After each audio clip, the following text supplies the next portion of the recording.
नाजरीन, जब से रूस और यूक्रेन की जंग हुई है और अभी तक जारी है, कभी कभी इसमें कुछ नरमी पैदा हो जाती है, फिर तेज हो जाती है। लेकिन आलमी मंडी पर, आलमी हालात पर इसके बड़े असरात हुए हैं। और सबसे ज्यादा जो बुरे असरात पड़े हैं वो यूरोपीय यूनियन पे पड़े हैं। और जो अमीर ममालिक हैं वो भी अब घुटने टेक बैठे हैं। हमारे साथ हैं स्वीडन से अब्दुल कयूम साहब। एक ना सिर्फ वो तबसरा करते हैं, तजिया पेश करते हैं, खबरों से बाखबर हैं, एक कामयाब बिजनेसमैन भी हैं। और माशाल्लाह 16-16 घंटे काम करते हैं, क्योंकि यहाँ यूरोप में आके काम करना पड़ता है। बिजनेसमैन भी है, बड़े बड़े अगर हैं वो भी अपना काम करते हैं और हक हलाल की कमाई कमाते हैं और खाते हैं। मैं उनके पास चलूंगा। जी, अस्सलाम वालेकुम। जी वालेकुम सलाम नसीर साहब। आपका बहुत शुक्रिया, आपने फिर हमें 10-12 दिन बाद एक तबसरा दे रहे हैं। तो ईद कैसी गुजरी है आपकी? माशाल्लाह। ईद बस ऐसे ही था कि ईद तो एक ही दिन था हमारे लिए। दूसरे दिन मैंने आपको लंदन में 2 दिन के लिए चला गया, 3 दिन के लिए। एक्चुअली 2 दिन 2 रात को 3 दिन बन जाते हैं। तो कुछ लंदन की जो बड़ी मार्केट है जिसको साउथ हॉल कहते हैं, वहाँ पे एशियन मार्केट है, वो इंडिया पाकिस्तान बांग्लादेश। तो कोई शॉपिंग वगैरह हमने करनी थी, कपड़े वगैरह, कुछ बच्चे के लिए गोल्ड वगैरह लेना था कोई शादी के चक्कर में। अच्छा। तो वो बस सफर, जाना आना और वहाँ लंदन में घूमना फिरना वो ऐसे ही गुजर गया, और ईद का पता भी नहीं लगा कि ईद भी है। तो ये नशीब साहब जिंदगी का एक हिस्सा होता है। कभी कभी इस तरह के हालात भी आ जाते हैं। तो लंदन में भी जो रहा मैं, तो उसमें जहाँ दुकानें हम ढूंढ रहे थे, एक एक दुकान, दो दो दुकान, इतने लंबा बाजार है कई मिलो किलोमीटर के अंदर। तो वहां पे काफी थकावट हुई, लोगों से काफी मुलाकातें हुई, रेस्टोरेंट में खाना खाया था, होटल में हम ठहरे हुए थे। और दुकानों पे भी जो इंडियन दुकानें थी, पाकिस्तानी थी और बांग्लादेश की भी थी वहां पे।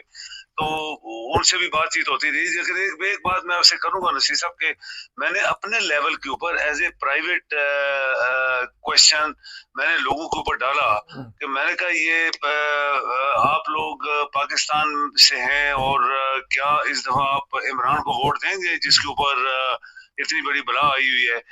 उन 100% लोगों ने नसीर साहब ये बोला कि हम कुछ भी हो जाए, हम वोट सिर्फ इमरान को ही देंगे, क्योंकि इमरान के साथ बहुत ज्यादतियां हुई हैं और उसको मारने के लिए कोशिश की गई। अभी उसके ऊपर झूठा मुकदमा बनाया हुआ 9 मई वाला। और कई लोगों ने ये सवाल किया जैसे हमने किया कि 9 मई को पुलिस किधर थी, फौज किधर थी, उसके सारे अदारे किधर थे रोकने के लिए क्यों नहीं रोका गया। सबसे बड़ी क्वेश्चन ये है कि एक जुलूस जो अगर जा रहे आर्मी इंस्टॉलेशन या किसी तरफ, रास्ते में क्यों पुलिस, उनकी पुलिस, रेंजर्स, फौज, सब चीजें रास्ते में क्यों नहीं आई उनको रोकने के लिए। और ये नसीर साहब एक क्वेश्चन है जो अदालत में जा सकता है, और यही क्वेश्चन जो है इमरान को बरी करवा सकता है। एक शीशा तो वो है कि उसके लोगों ने ये कर दिया, दूसरा जो छुपा वो शीशे का साइड है वो ये है कि उधर जाने से पहले पाकिस्तान के सब अदारे किधर थे।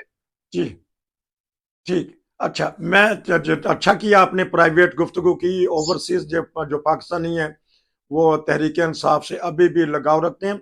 वैसे आपने कैसा लंदन पाया? कितनी देर बाद गए हैं लंदन? मुझे तो 10-12 साल हो गए हैं। वहां तो इंसान थक जाता है, इतना रश है। और गर्मी भी ज्यादा महसूस होती है जब हम गर्मियों में जाएं। तो कैसा लंदन को पाया आपने? आपकी बात सही है। मैं भी जब लंदन जाता हूँ तो मैं एक्चुअली मैं जानदारी से बताता हूँ कि मुझे इतना ज्यादा पसंद नहीं है, लेकिन ये एक मजबूरी थी। और यहाँ से पाकिस्तान बहुत दूर है। कोई यूरोपियन कंट्री के अंदर ऐसा कोई शॉपिंग सेंटर नहीं है जहाँ से हम लोग पाकिस्तान के कपड़े खरीदें या कोई चीज खरीदें, या खासकर स्पेशली जो जेवर वाला होता है। तो वो लंदन लोगों ने सजेस्ट भी किया। मैं भी बड़ी देर के बाद गया हूँ लंदन में। और वहां पे जो सबसे बड़ी प्रॉब्लम है वो आपको वॉकिंग करनी होती है पूरे शहर के अंदर। इतना बड़ा शहर है, इतना बड़ा बाजार है ये जो साउथ हॉल है।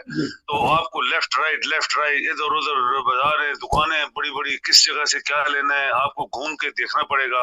एक दिन तो हम घूमते रहे, देखते रहे, फिर नेक्स्ट डे जाके हमने खरीदा कि ये दुकानें 2-3 चुन ली थी कि इसमें से ये लेंगे, इसमें से ये लेंगे। तो वो फिर सेकंड डे जो था वो इस तरह हमने चुना।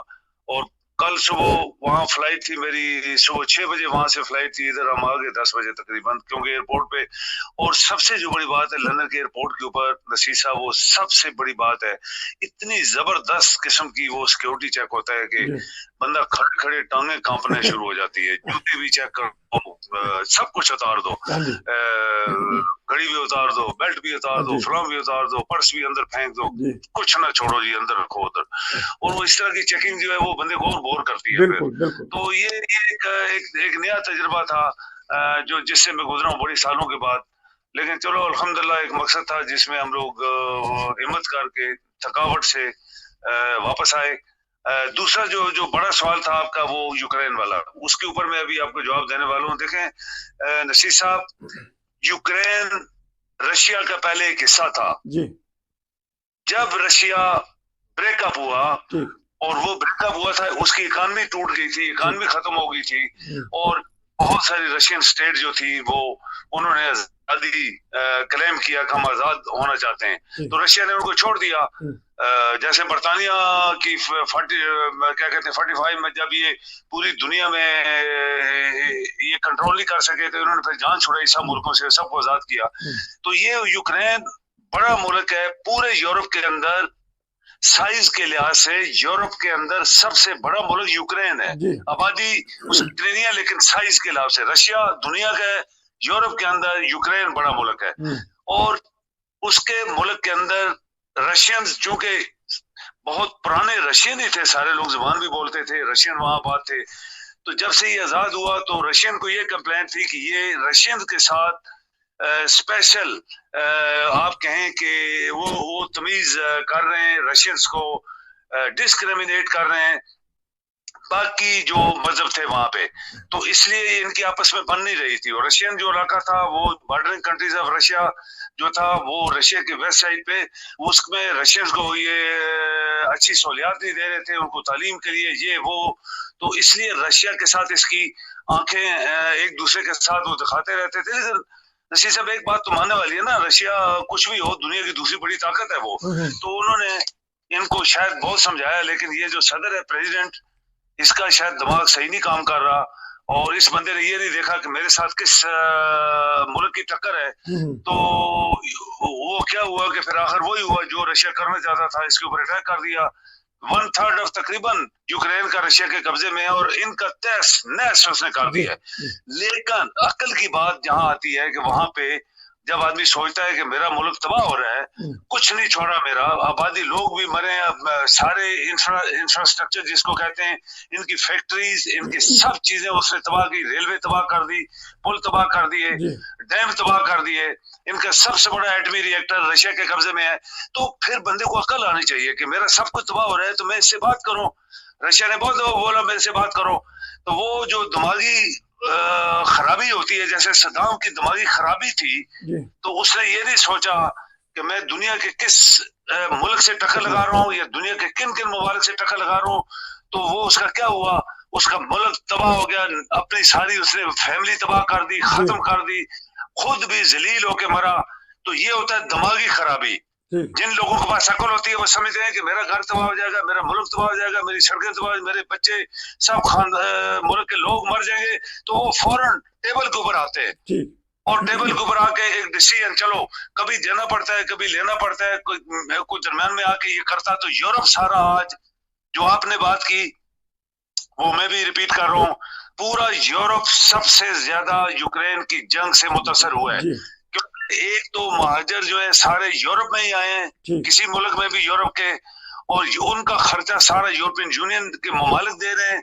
नंबर 2, यूरोपियन यूनियन उसको मदद कर रही है, आप कहें कि मिलिटरली या इकोनॉमिकली या कुछ तरीके से, तो वो भी पैसा उनका निकल रहा है वहां पे जाने के लिए, और जंग भी ये जीत नहीं पाएगा।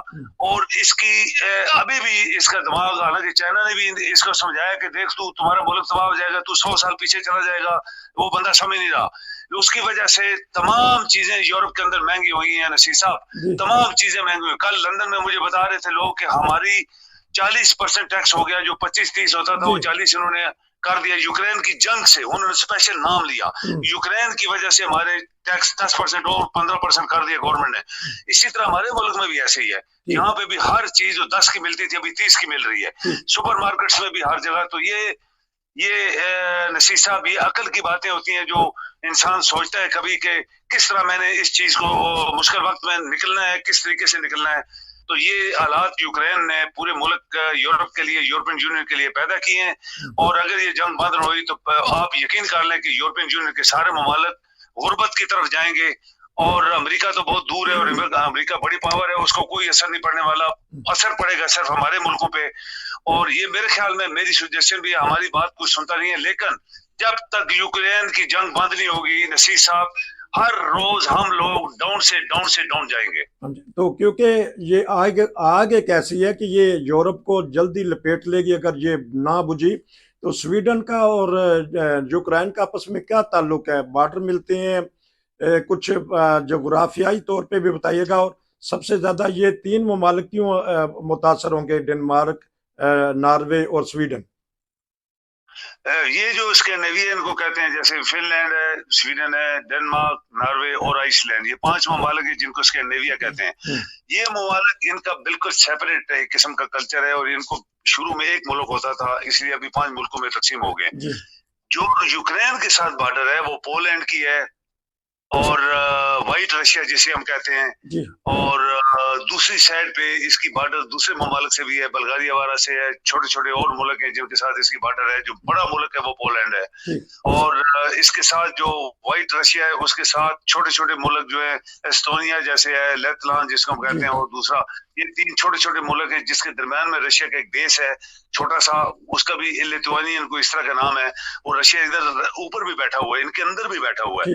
लेकिन जो बड़ी बात है नसीर साहब वो ये है कि रशिया एक सुपर ताकत है। आपको पता है रशियन की जो जो टेरिटरी है वो जापान के सर के ऊपर है, यानी फार ईस्ट जो जिसे कहते हैं, जापान के सर के ऊपर रशियंस के जजीरे हैं, और वहां से लेके रशिया के बॉर्डर जो है वो पूरे यूरोप के साथ है, बेशुमार मुल्कों के साथ इसकी बॉर्डर्स है।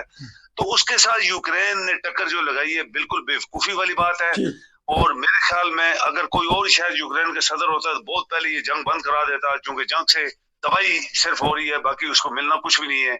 रशिया एक एटॉमिक ऐसी पावर है जिसके पास सबसे ज्यादा दुनिया में एटम बम्स हैं और मिसाइल हैं।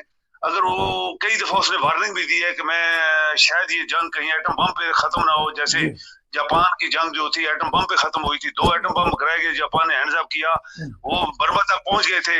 ये चाइना के ऊपर उन्होंने कब्जा किया हुआ था, पूरे एशिया के ऊपर उन्होंने कब्जा किया हुआ था जापान ने। तो जो ही एटम बम गिराए गए तो उन्होंने सरेंडर किया। ये प्यूटन ने कई दफा वार्निंग दी है कि ये जंग कहीं एटमी जंग ना बन जाए, मतलब कि वो गिराना ना, कहीं एटम बम ना गिरा दे यूरोप के ऊपर। और खासकर उसने कुछ मुल्कों का नाम लेके कहा है कि जैसे पोलैंड है, इस तरह के लोग, उन्होंने बोला है कि हम इसके ऊपर एटम बम भी गिरा सकते हैं। तो ये इसका सीरियस एक सोच होनी चाहिए कि जितना ये जंग जितनी लंबी होगी इतनी ही तबाही होगी, और खासकर यूरोप की होगी। ये थे हमारे अब्दुल क़य्यूम साहब, बता रहे थे कि जो ही ये जंग लंबी हो गई तो तबाही है। अगर अभी बड़ी ताकतों ने ना सोचा तो फिर यूरोप भी लपेट में आएगा, एशिया भी लपेट में आएगा। खुदा करे कि ये जल्द जंग बंदी हो जाए। तो आपका बहुत शुक्रिया। मैं आपसे फिर सफरनामा भी पता करूंगा, और जिस तरह आपने बताया कि कोफ्त होती है बड़ी एयरपोर्ट पे जाके 2-2 घंटे पहले जाके नींदें खराब करनी पड़ती हैं। लोग समझते हैं कि जहाज का सफर आसान है, लेकिन अब वो सहूलियात नहीं रही कि जाएं तो बैठ जाएं। तो इस पे भी मैं आपका एक दिलचस्प प्रोग्राम लूंगा कि आपने कितने ममालिक के सफर कर लिए और कैसा क्या ममालिक लगे। तो नाजरीन, अगर आप भी कोई प्रोग्राम करना चाहते हैं तो हमारा प्लेटफार्म इस्तेमाल कीजिएगा। आपका बहुत शुक्रिया। नसीर को इजाजत दीजिए। अस्सलाम वालेकुम। जी, वालेकुम शुक्रिया जी।